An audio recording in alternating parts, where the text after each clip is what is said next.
everybody, and welcome to the Featherpodcast with Emily Ulsdotter and Michelle Blocher, and today we are joined by Jill Fox. I consider Jill Fox kind of a rooster and crossbeak expert, so we are really honored to speak with her. She knows a lot of rooster behavior, and she have written a lot of the guides that I use for rooster education as well. How roosters should be understand and how you actually take care of crossbeaks. So hopefully you will enjoy this interview. We are already planning a part 2 because we really want to pick her brain some more, and we have a lot of more questions for her. So enjoy this. Let's see. It's funny because I was like, I wanted to come in my car because I was like, if I am in the house, I have this one rooster who anytime I use my normal speaking voice, he thinks that there's like another human, which is danger around. And so if whatever, all of my doctors, when I call to make appointments, they're like, that's the girl with the rooster. Because anytime I'm just like, it's like can be a quick 2-minute conversation and he's just screaming. And I'm like, it's okay, but so I'm like, I'm gonna protect you. Perhaps you can see Emily has a little chick with her. It's just because she screams from the top of her lungs when she hears me, so she needs to be here. She's just 1 week. Oh my gosh. So this babies are so much fun. Yeah, and she follows me everywhere. We can start with that. Present yourself and your flock, of course.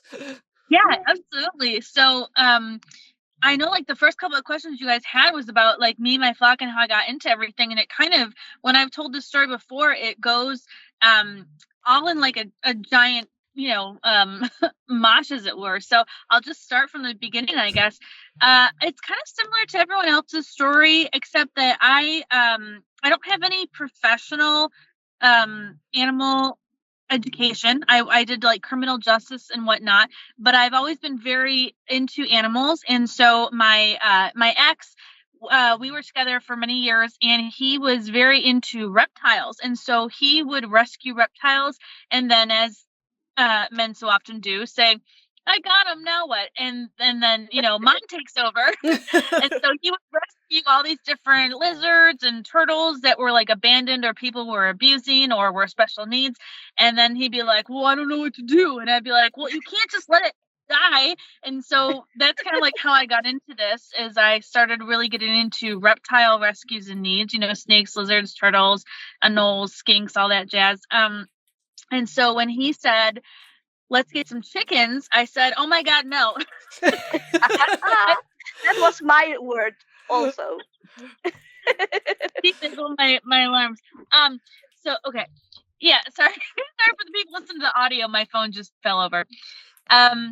Yeah, so I was like, chickens. I was like, that's a whole nother species. We already have 11 different species of reptiles. I can't take on, avian now.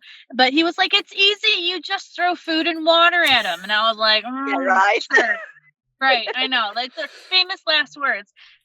So we went to pick out 4 hens, and he goes, you pick out the first one. And I said, well, we have to get the big yellow one first. And of course, that was the rooster. No. Yep. I was like, the big yellow one. It's so cute. And so we ended up naming it Duchess because it didn't want to be involved in anything. Like it didn't want to come up, and all the other chicks were like all on me and interested. And it was like, no. I would like to sit over here and watch the plebeians, I will supervise. He did not want to get on me. He didn't want to touch me or anything. And I was like, oh, it's the queen, it's this is probably what the lead hen is. So we named her Duchess, and then he crowed after 2 months, and I went, oh my God.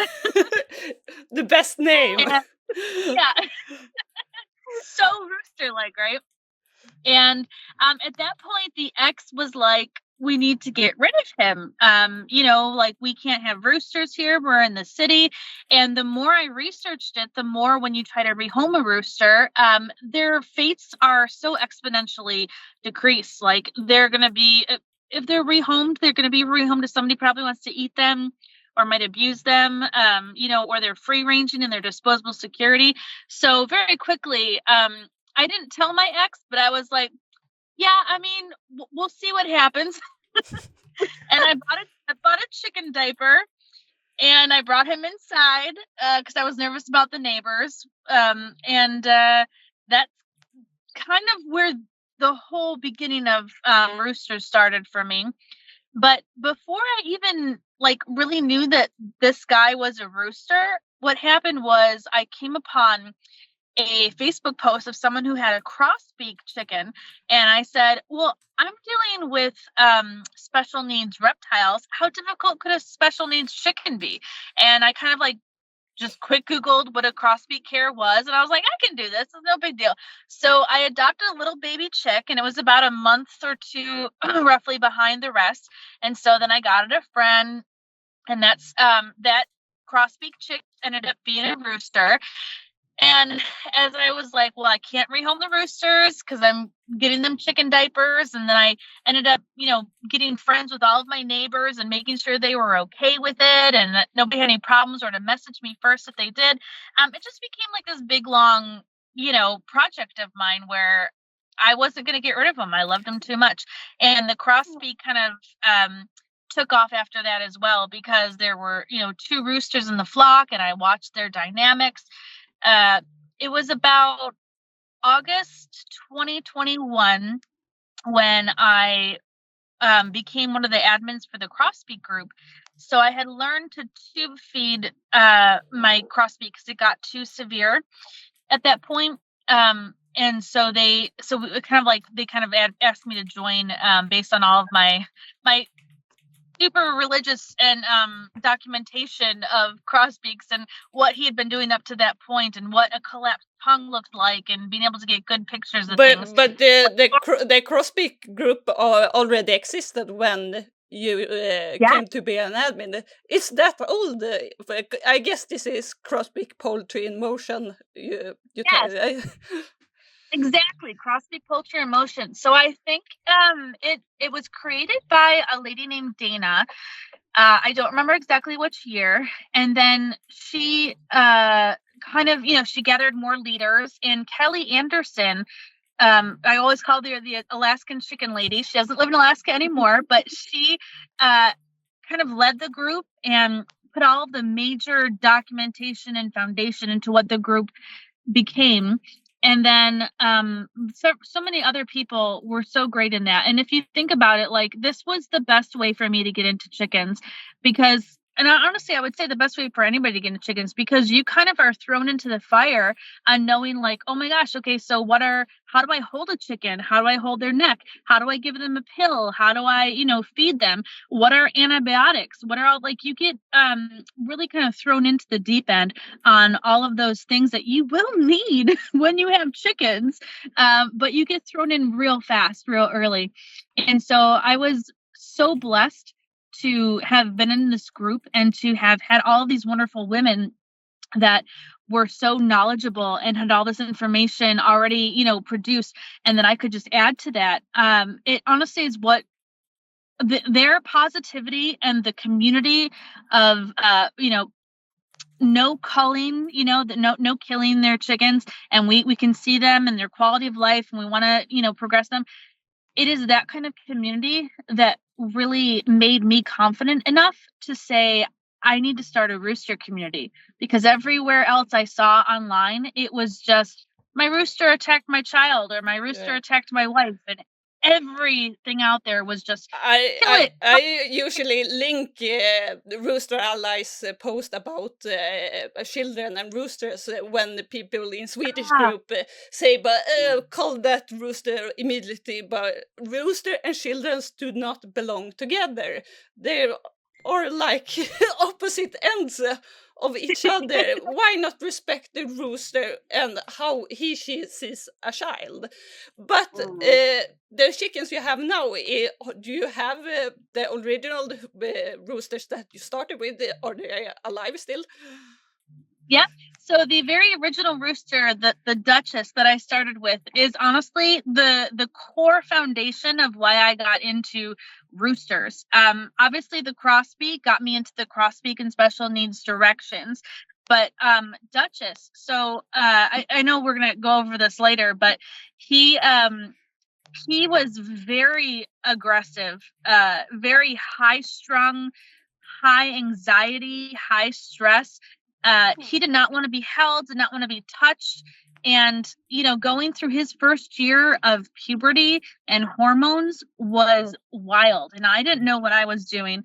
So, and thankfully the way I approach everything is like neutral. I say, all right, I'm just going to exist, and I'm not going to push back on you. I'm not going to also show that like you're giving me the business. I was just neutral. It's kind of like I always say, when a toddler is throwing a tantrum and the parents in order to show them that a tantrum's not going to get them anything, you just don't acknowledge them. So the more this is perfect for Emily to hear, because she has the issues with a teenage rooster at the moment. Oh yeah. So it's interesting. This is why I love the Rooster Allies group, is because I don't have children of my own. I did not. I chose to not have children, but I have people in our group that have children, so they have kind of like that better scope of it and can give me a better idea of how to work with kids and your rooster. But so me growing up, I was just thinking of how I was raised, and how my mother had taught me about raising children too. And I was like, well, if they're throwing a tantrum in the middle of the store, just ignore them, and the more you show them that their behavior gets you nothing, they'll just stop the behavior. So I would wear really long, tall boots. They're called like muck boots, or like bigger rain boots. And he would peck the bottom and flog them, and go around, and I would just stop. I was always very calm. I would just stop what I was doing. I'd talk really nicely to him, be like, "What's the matter, buddy?" Blah blah blah. And eventually he would learn that he was just wasting all this energy trying to go at me, and nothing was changing. I was still filling their water. I was still feeding their feed. I wasn't doing anything, against his hens or whatnot. So it did kind of give him that thing where he stopped sort of attacking me over the bit. But there's so much more involved. But yeah, I because know that you have the most adorable showgirl, Silky, as well. I just fell in love with him directly when I saw him. my rooster that is currently a bit like teenage boy. I trip over him every time he tries to attack me. So should I just like continue to do what I'm doing and just ignore him, or generally I would say that's like your best case, is to kind of just ignore them, act like they aren't there. But in some cases, like it's so really dependent on their personality. So if he is doing that because he wants your attention, because he maybe is trying to tell you something, then maybe you stop and you pay attention to his behavior, and you talk to him, you say, "What is it, buddy?" And he might show you in some way, like, "Hey, like I'm upset about this," or he might even like lift his leg, and you might realize his spur is broken or something like that. Sometimes I think it is because he protects his hens, because when he is alone and I have him, he likes to cuddle and everything. So it's just when he's with his girls that he's like super protective. That's it. It's the huge thing that so many people don't realize, is that looking after hens is like a major responsibility. Like, chickens are very intelligent, and roosters realize that they are responsible for the lives of all of their ladies, like their wives essentially. And so they have predators from, the ground and the air, and then they have to worry about a a human coming in, you know, there are things, especially in their first year when they don't know things. Like my Duchess in his first year in the fall, when the leaves were falling down and there were butterflies around, he was like alarm calling that there was danger because of all those things. And you know, it took me, you know, he was born in February and I didn't realize it until, you know, the fall. Like here it's like August, September, might be a little bit different for you guys. That I was able to pick him up. And normally, like I said, he never wanted to be held. I picked him up and he just immediately snuggled in, which he'd never done before. He fell asleep. It was like I felt the weight of the world on his shoulders. I was like, oh my gosh. I was like, you have this major anxiety about all of the things that are going on. Like, it's too much for him. And so I have learned a lot from rooster allies as well, that my boy that attacks a lot have a lot, his aggression stems from insecurity. He's insecure about his role, and I learned that from rooster allies. And when I learned that, I could address the problem a lot differently and make sure that he's sure about his surroundings. And like you say, if I take him inside and snuggle him, he becomes a completely different rooster. He relaxes so much more. And he's not alone, the rooster. He has his brother as well, and they work together perfectly. But his brother do not display the same behavior. He's a lot more confident. Yeah, and it is wild too. I have actually I haven't had so much of a mixed flock with where me personally, I haven't had multiple roosters with hens. I've either had mostly one, maybe two roosters with hens, and then I've had just a bachelor flock. And I have noticed a lot recently how much the dynamics are kind of similar to hens. So where you have like a lead hen, who I always call the king, you know, or queen, whatever you call it, the king, and until they have a number two that's really gonna like step up and help them out and be willing to like be part of the system. I always call the number two the general, because I think of like the king, he rests on his throne and he eats grapes and he, you know, just that he rests in his, you know, loyal, you know, royalness. But it's the general of the army that goes out and kind of like makes sure, you know, we're protecting the borders and we're keeping everybody in line. So unless they have a strong number two, the number one doesn't get to relax. The number one has to fill in that role of the number two. So I always had like a lead hen, and she was okay in, you know, her you know, what's the phrase I'm looking for? You know, slapping the behind of the other chickens, saying, you know, you're not supposed to go here and I eat first. But it was the number two, when they finally stepped up, that finally number one hen could relax and actually would finally come to me and say, okay, we can snuggle. I can relax now. I can dust bathe because I know my number two is watching for threats. It's exactly the same way with my roosters. So I have a head rooster who was very much go, go, go, go, go. And the number two at the time, he ran from everything. He was a scaredy cat. And so he didn't feel confident that this number two had his back. So I rescued another one, and that other one took the place of that number two. And that number two now was very confident, you know, very like, I know what I need to do. I'm protecting everybody. I'm watching for predators.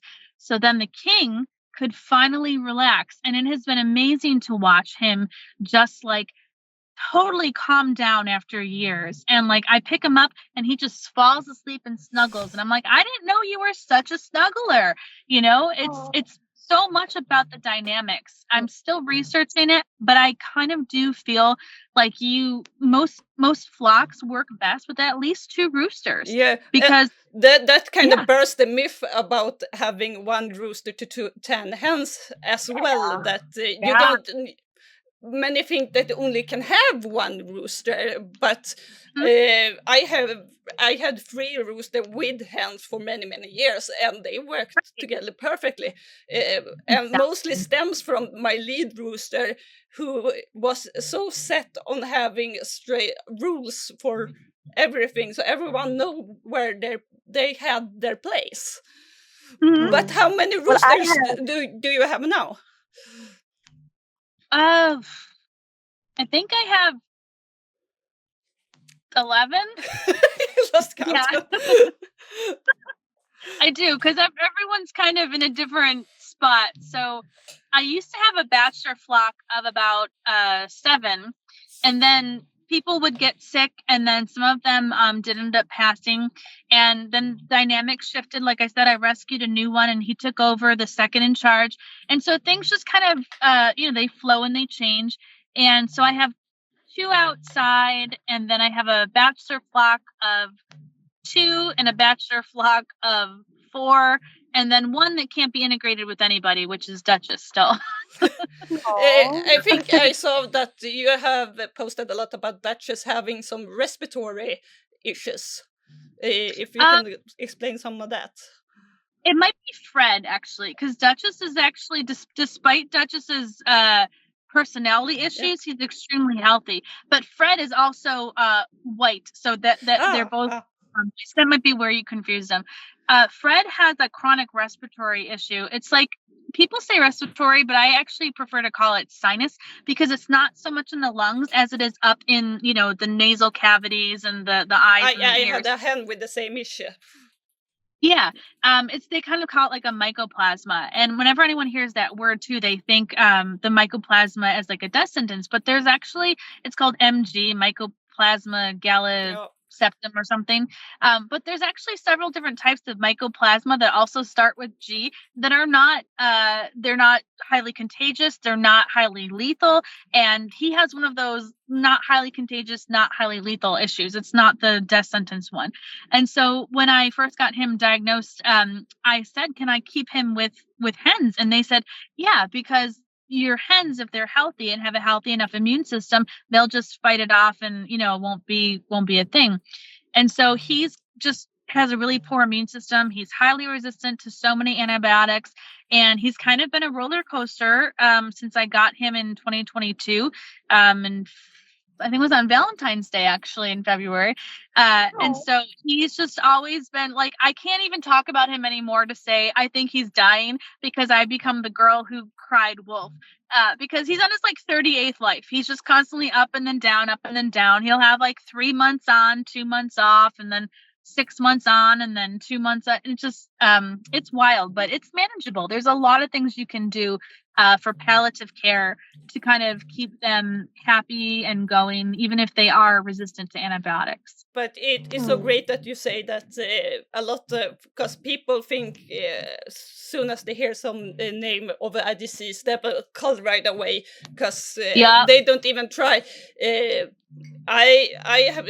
I lost my crossbeak to Aspergillus, and we did try antibiotics, but antibiotics won't work on fungus. So, but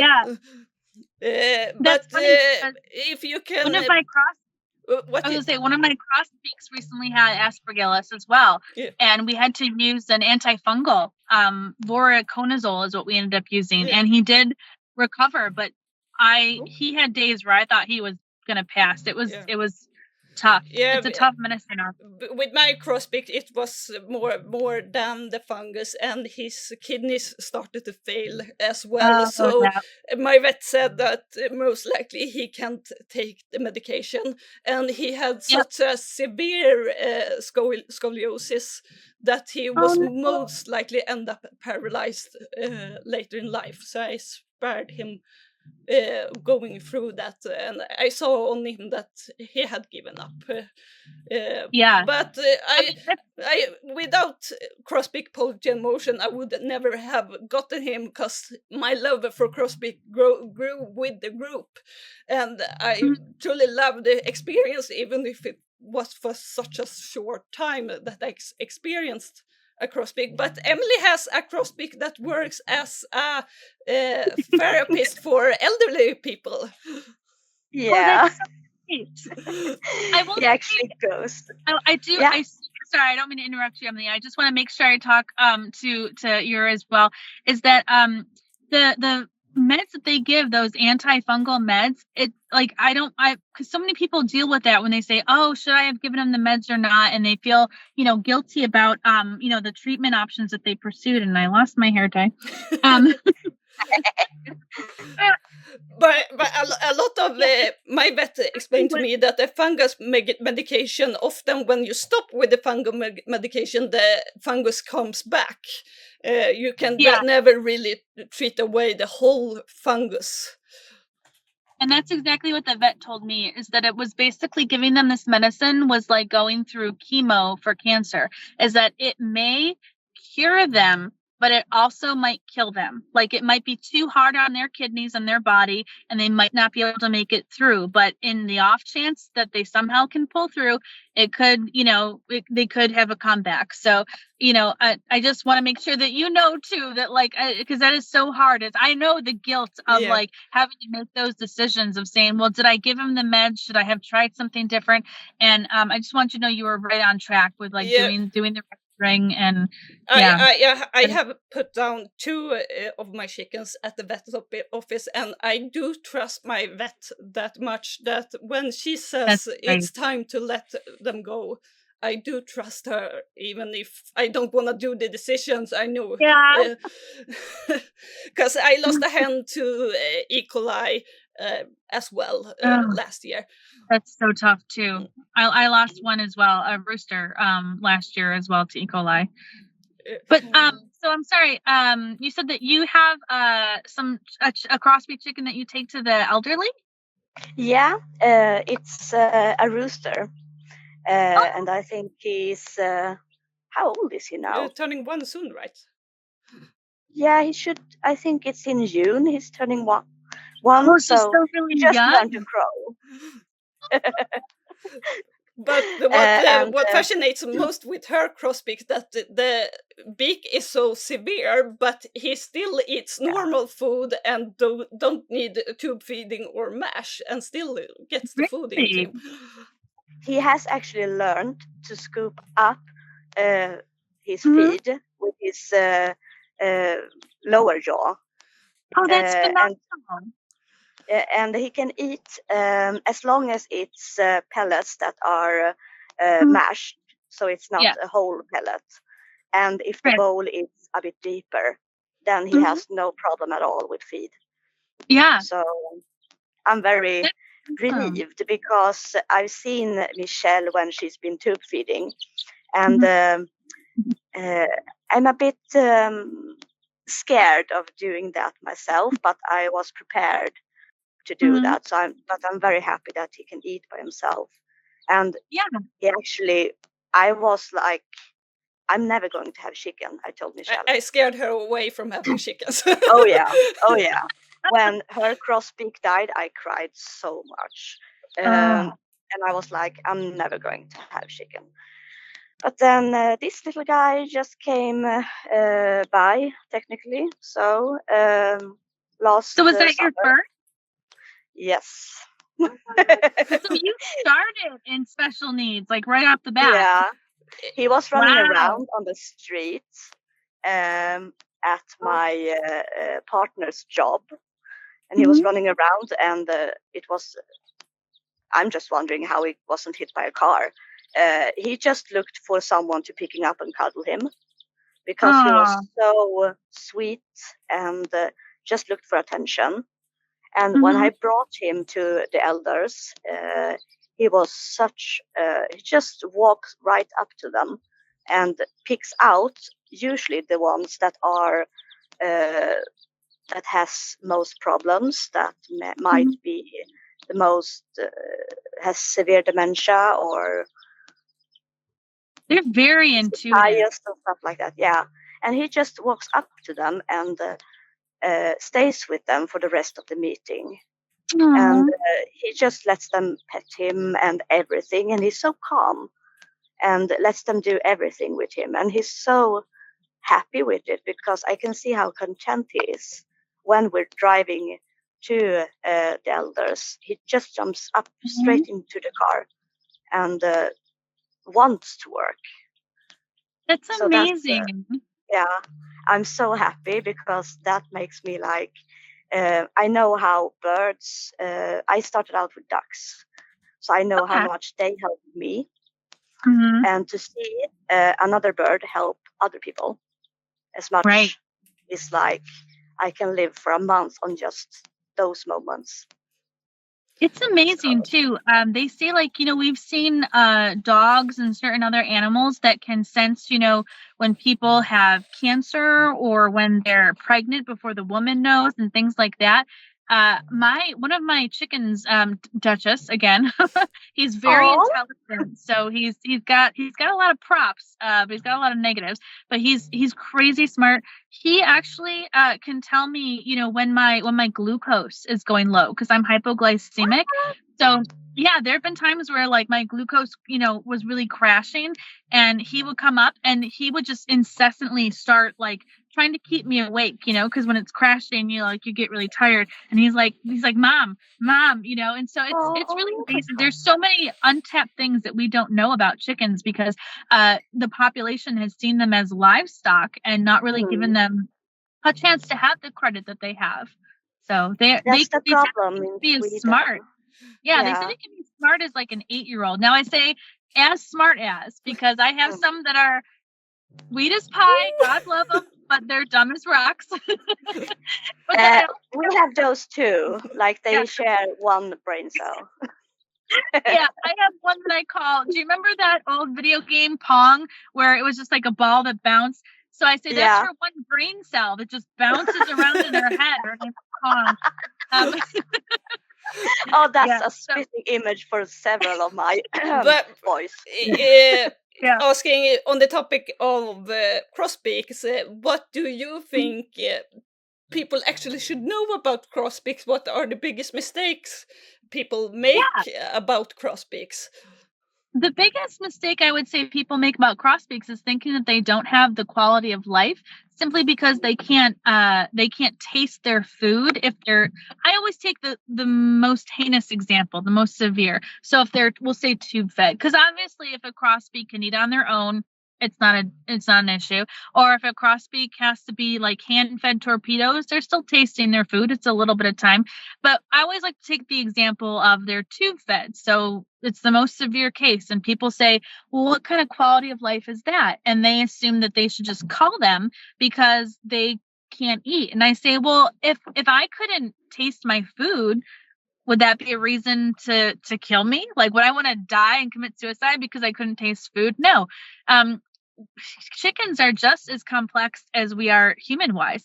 They have a massive social structure. If you've ever seen one come running to you, when you get home because the love and the care that they have for them, or when they're doing the chase, like chickens will purposefully, find, a treat and and get everybody, I call it excited. football. Yeah, They run. exactly. And it's not because they want, to it's a social event. They want the excitement involved. And dust bathing, and especially, roosters too, they take very seriously the job of, in fact, they usually don't eat as much as the hens. They're usually very much thinner in terms of their keel score and their body weight compared to the hens, if you're doing percentages, because they eat last. They make sure all of the hens get the treats. You can be a crossbeak and not being able to eat, but you can still tidbit and say like, look at all these, yummies I found for you. And the hens will come get it. And nesting, saying like, I found a great spot. You should nest here. Labor coaching. If it's a hen, obviously laying eggs is a big part of their life as well. Just the communal dust bathing and sunbathing. There are so many other things other than food that are part of a chicken's life. And it seems that the biggest mistake that crossbeak people make is they say they can't eat by themselves, so we must call them. And I'm like, you're not understanding the breadth of what goes into a chicken's life.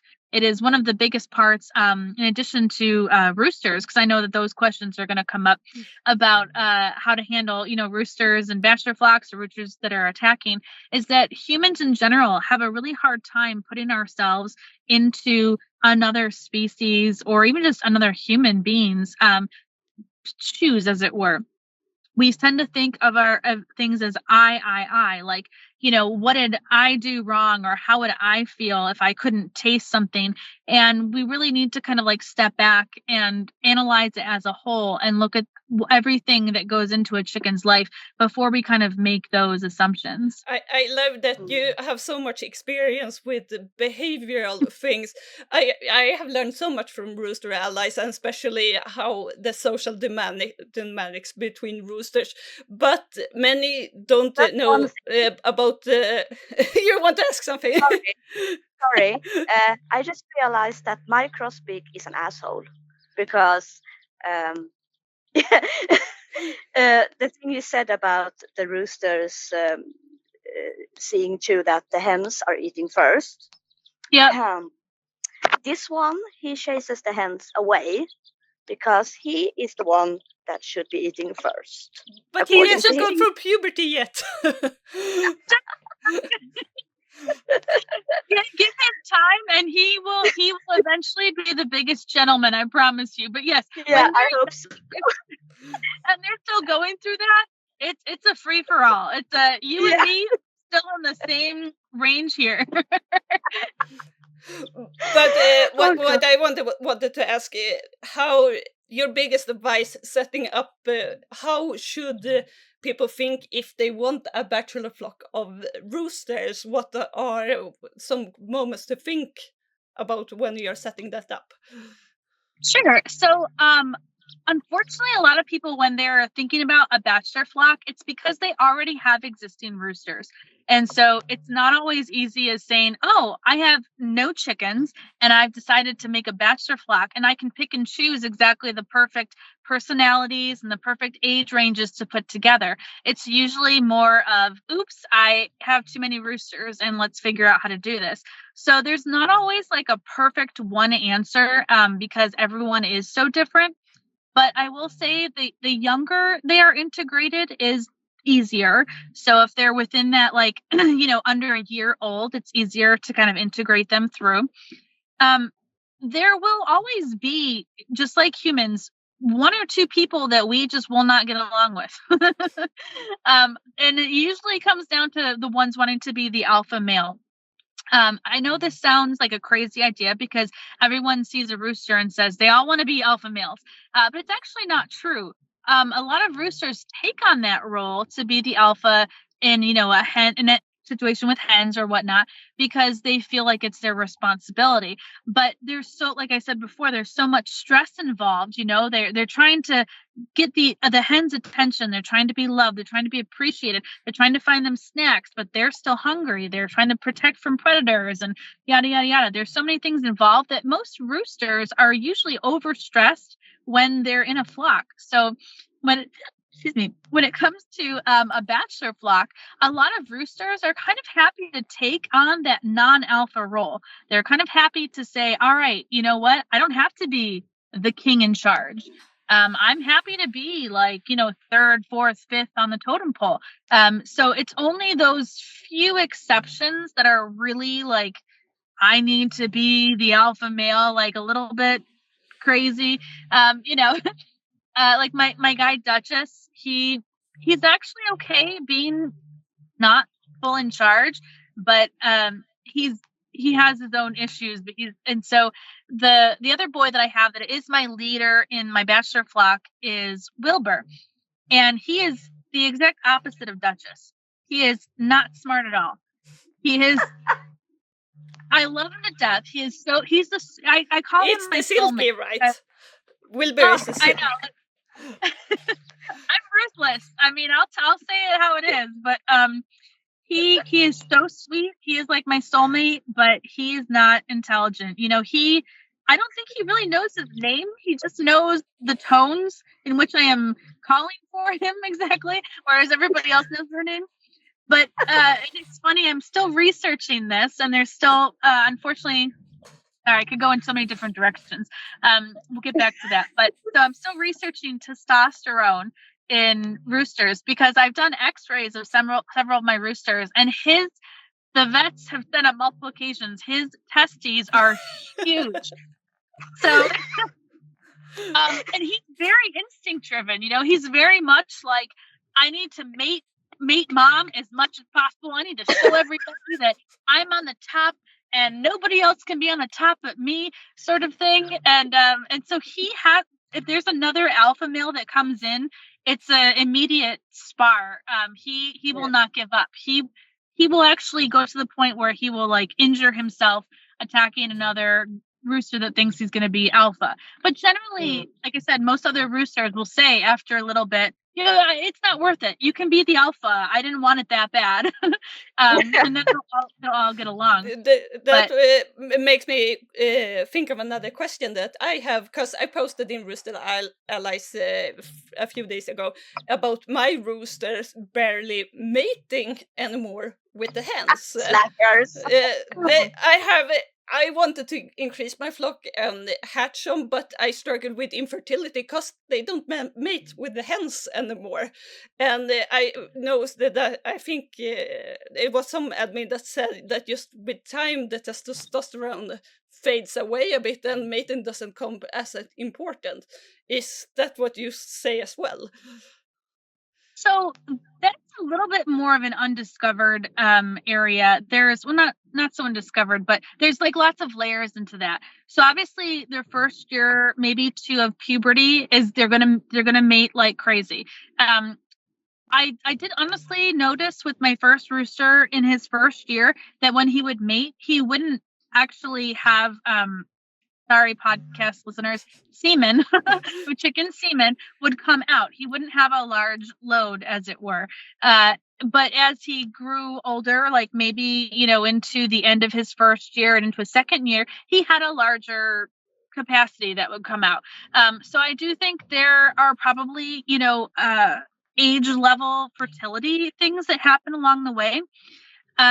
I do believe that that age-old ratio of 10-1 for rooster was created by people who were trying to breed. So anything more than like 10 hens is a little bit too much for a rooster to get to all of them.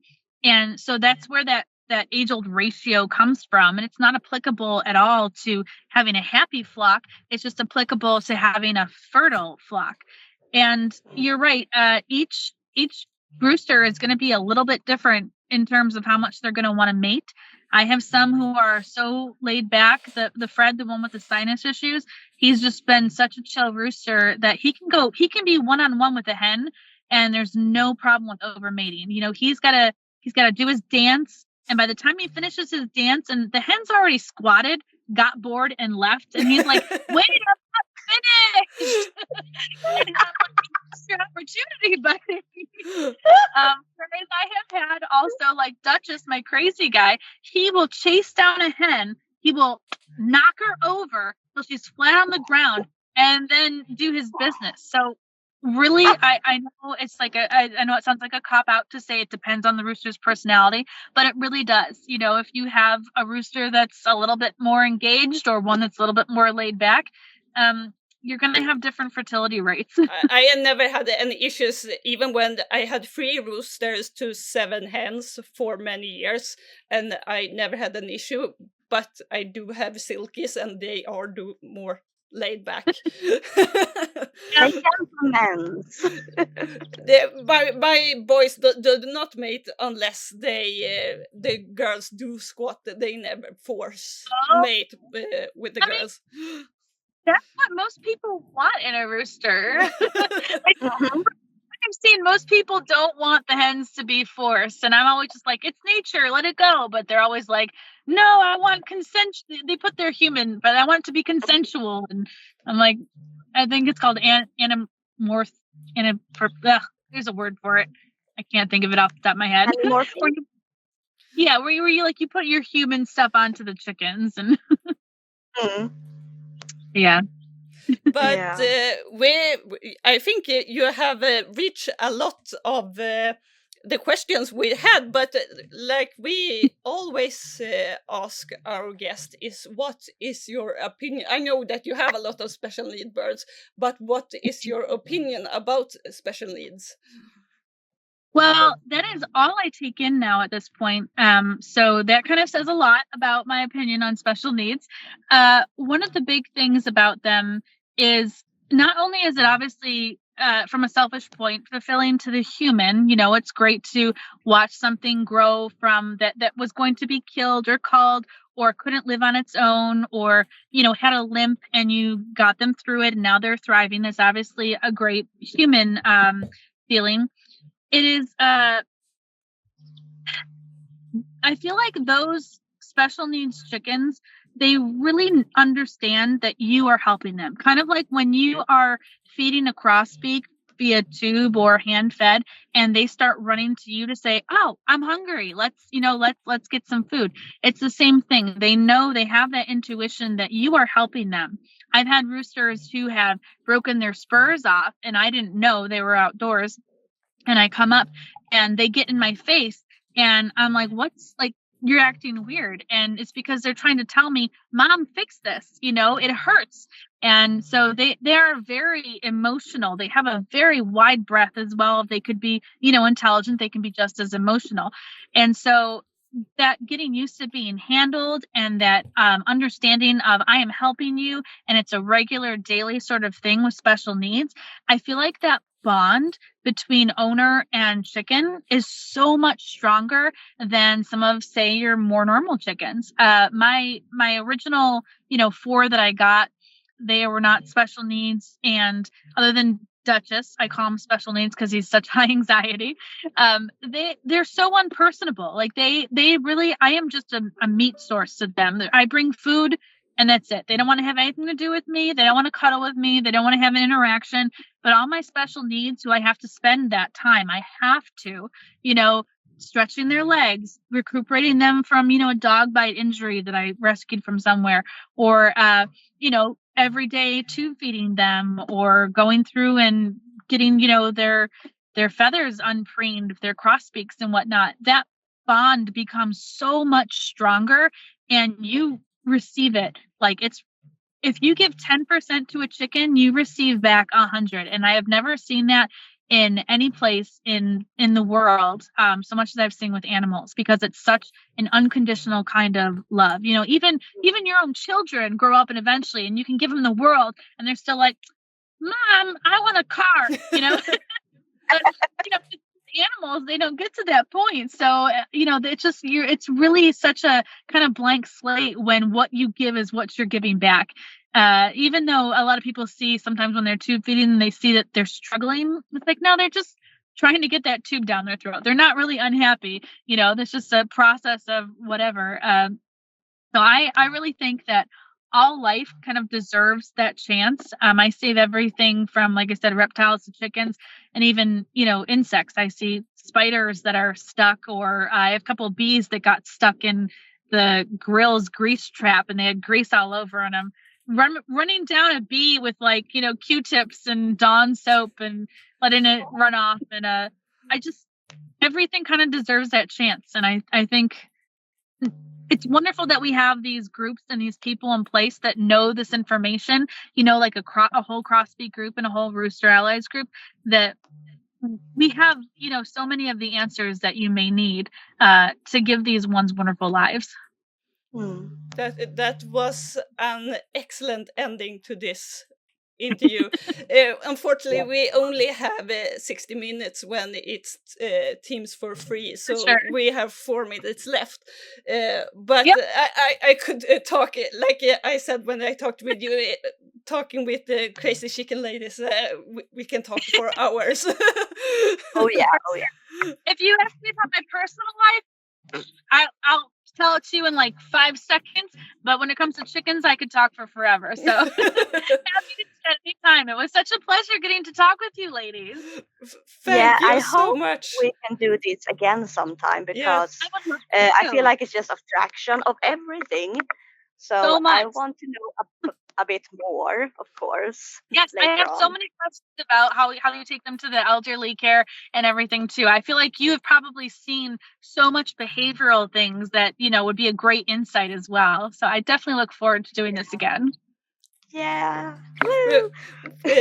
Thank you so much for your time, and I Thank really you, call guys. you an rooster expert. So Oh yeah. I'm gonna call you. you whenever I get jumped on by my rooster again. It'll happen. Buy those little stuffed animals, man. They help a lot. I will do. All right, ladies. It was such a pleasure. I can't wait to see and talk to you guys again. thank you so Yeah, much. same. All Thank you right. so much. Bye bye. Bye-bye. Bye.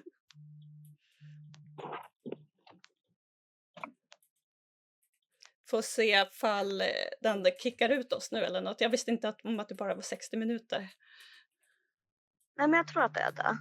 Alltså jag har så mycket frågor till henne så jag tror att vi kommer behöva göra Jag följetonger. försökte bara, kan jag inte förlänga prenumerationen? Och så bara, jag måste hålla på med faktura. Så bara, fuck it. Ja. Nej, men jag tror alltså det här med second in command. Ja, Wow. ja jag kände igen alltså så mycket Jag har som hon ingen sån. kände igen det så mycket hon sa liksom.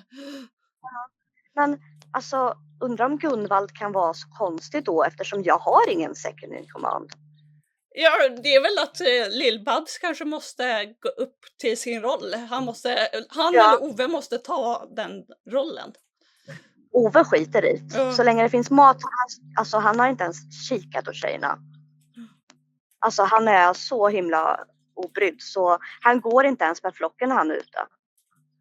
Ja. Han tittar på egen hand. Det kan ju vara så att han är lite överstressad just nu och han behöver den. För Bart växte ju upp med Pete. Så att de behövde hon skrev att hon skrev ut på, jag blir ju så här för man kommer ju ifrån sig så att, och jag tyckte att hon, även fast hon inte tog upp varje fråga så tycker jag att hon tog upp det i andra tog upp i andra frågor, men som sagt jag hade ju kunnat sätta och ställa fråga på fråga. Men jag får se, nu är det 59, jag får se ifall han kickar ut när vi bara har 2. Tydligen så kan man ju sitta hur länge som helst med 2, men så fort det blir 3 så blir man utkickad. Sjukt. Ja. Men vi väntar tills den slår 60 så spelar vi in ett intro bara. aj.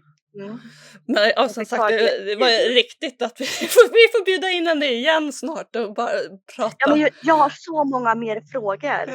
Jag vill veta så mycket mer. Det var liksom bara aj. Vi får sätta upp och se om vi kan få en part 2 med henne.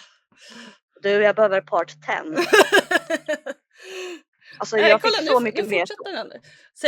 Fortsätter den. Jag kom till faktura men att det stod bara att det var 0 kronor. Då så kollar vi hur det ser ut på Microsoft-prenumerationen. Vi måste hitta ett bättre inspelningsprogram. Alltså, alla är så här, Zoom är också bara, du får bara sitta 40 minuter.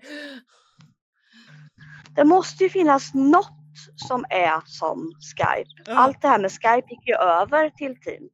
Ja, bara för att Microsoft ska kunna tjäna mer pengar på det. Jag ska bara svara. Prosit. Alltså, jag älskar det hon berättar om den här. Oh my gosh, what fun! I actually wrote out the answer to each question before you wanted them. Obviously high level, oh, thank you so much, accelerating. Ja, men alltså jag behöver följetong för jag har så mycket frågor jag vill ställa henne. Det är min lilla petun. Hej. Petun. Jag ska pausa inspelningen också.